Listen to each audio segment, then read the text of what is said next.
Sambayan, which I chair, is disagreeing with the position of the Supreme Court.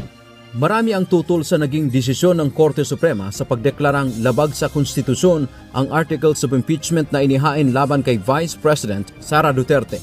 Isa na rito ang mismong dating miyembro ng SC na si retired Senior Associate Justice Antonio Carpio. Kabilang sa kanilang tinututulan ang paglalabas ng requirement ng hukuman sa paghawak ng impeachment complaint. How can you comply with a requirement that never existed when you performed the act? Ngunit ang batikang constitutional lawyer na si Attorney Ernesto Francisco Jr. suportado ang desisyon ng Supreme Court.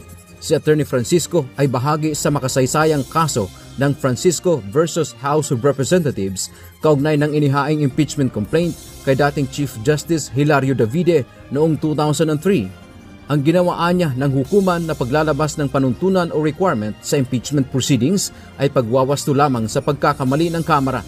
Alam natin na sa sitwasyong ito na kung saan merong grave abuse of discretion o mali o abuso ng pagpasya ng isang branch, isang sangay ng gobyerno, ang dapat na tumingin dyan ay ang Korte Suprema at ang dapat na maglabas ng alituntunin, magwasto ay ang Korte Suprema.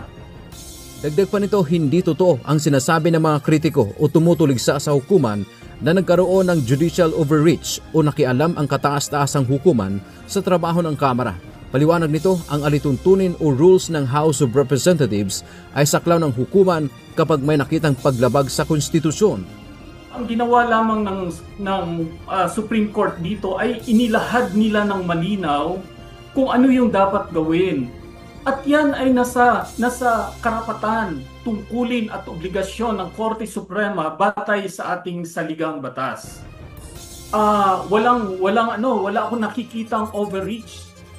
Sa paniniwala nito, walang constitutional crisis kasunod ng desisyon ng Supreme Court bilang final arbiter sa kwestyong legal o pag-interpret ng batas. Sa huli, ang Supreme Court ang dapat na sundin at igalang. Dan Tiamento, UNTV, News and Rescue. Diyos ang aming sandigan, serbisyo publiko ang aming pinahahalagahan.